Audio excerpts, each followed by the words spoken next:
Well, the Flames made a couple moves on this Friday, March 8th trade deadline edition in 2024. They acquired defenseman Nikita Okhotiuk from the San Jose Sharks, as well as re-signed forward Kevin Rooney, as well as yesterday they acquired center Riley Damiani. So we'll break it all down on this episode of Flames Digest. I'm your host, Ryan O'Donnell. If you're new around here, please subscribe on YouTube for all the latest Flames news reports and rumors. So to get right into it, the Flames acquired defenseman Nikita Okhotiuk from the San Jose Sharks. And to break it all down, the Sharks get a 2024 fifth-round pick. That fifth-round pick is one of the picks that came over to Calgary in the Nikita Zadorov trade earlier in the season. So that trade kind of looks like Zadorov and Zadorov for Okhotiuk and a third rounder technically. And I guess if you want to expand on what they got from those draft picks in the Zadorov trade. So Okhotiuk for a fifth rounder, which was Vancouver's fifth round pick. And really, Okhotiuk, a guy that the Flames obviously see something in. He's a 2000 born defenseman, currently 23 years of age, a left shot defenseman, was selected in the 2019 NHL draft in the second round, 61st overall by the New Jersey Devils. Has been in and out of the lineup this season with the San Jose Sharks, but as you can see, he's not exactly an offensive defenseman, but he adds depth to their blue line, and he's a younger D-man that kind of fits with the age range of which the Calgary Flames are building their blue line around, with defensemen under the age of 25. Just adds some organizational depth, and the Flames are hoping that he can help their blue line that obviously has two gaping holes in it now with the absence of Noah Hanifin and Chris Tanev. The other move the Calgary Flames made as far as trades are concerned, well, they swapped forwards with the Dallas Stars.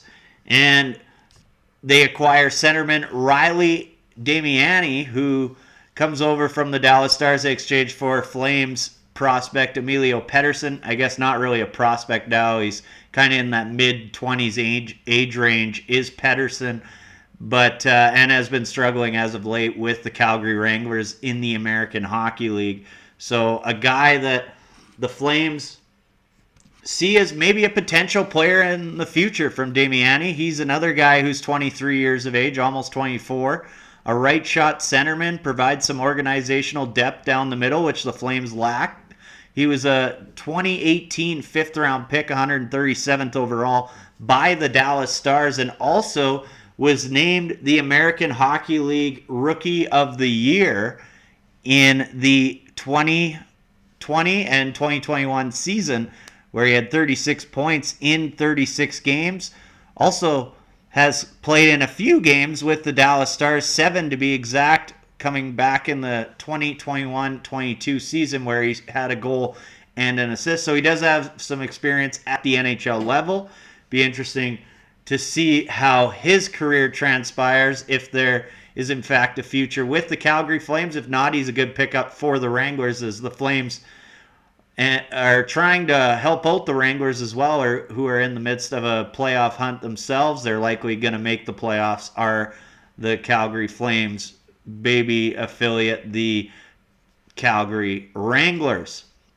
The final move of the day, well, the Calgary Flames, they re-sign Kevin Rooney, their centerman, to an extension. And Rooney, he's not a flashy player by any means, but he's a guy who really, he's an excellent penalty killer and a good fourth line center. He gets $1.3 million, which is a pretty good amount of money for a guy for his type of role. I don't think the Flames were too worried about really trying to fight him with what his dollar figure exactly should be, because in all likelihood, they're not going to spend to the cap next season anyway. And even if they do, I mean, $1.3 million isn't all that much. And with the cap going up $5 million, I don't think you're too concerned about the price tag on Kevin Rooney. So the Flames add Kevin Rooney, a depth fourth line centerman, but a good penalty killer and a guy who has done really well this year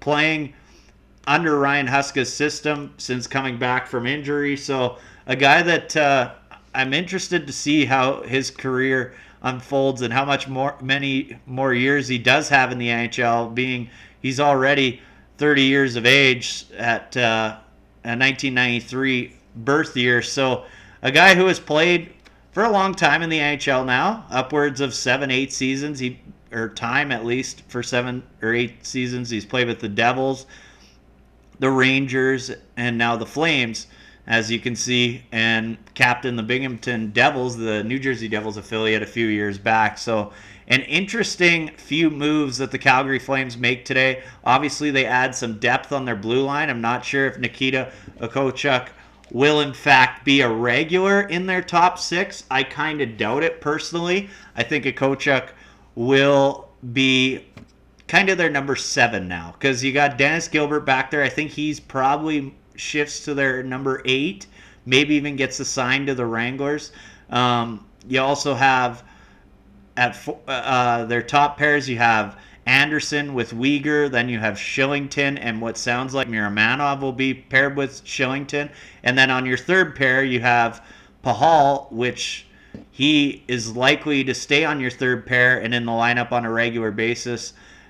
And on the left side, I would think that's Joel Hanley or Nikita Okhotiuk. So it'll be interesting to see how head coach Ryan Huska manages his defense the rest of the season. I love this move, though. I know it seems very minuscule, but the Flames needed some depth on their blue line. They weren't going to go out and add a big fish. There was talk of maybe Jacob Chikrin or a couple other names as well, maybe even Tyson Barrie. But they went out, they got a Okhotiuk for a 5th rounder, which, I mean, the odds of a 5th rounder making the NHL is very, very slim. They know they have an NHL defenseman in Okhotiuk, at least as a depth add. So a lot of options moving forward the rest of this season and next season for the Flames back end. If they don't like what they see in Okhotiuk, well, they can always add someone else. Maybe even if they don't like what they see in their other blue line, if they really feel they need a legit top 4 defenseman next season, obviously they can go out this offseason and get one.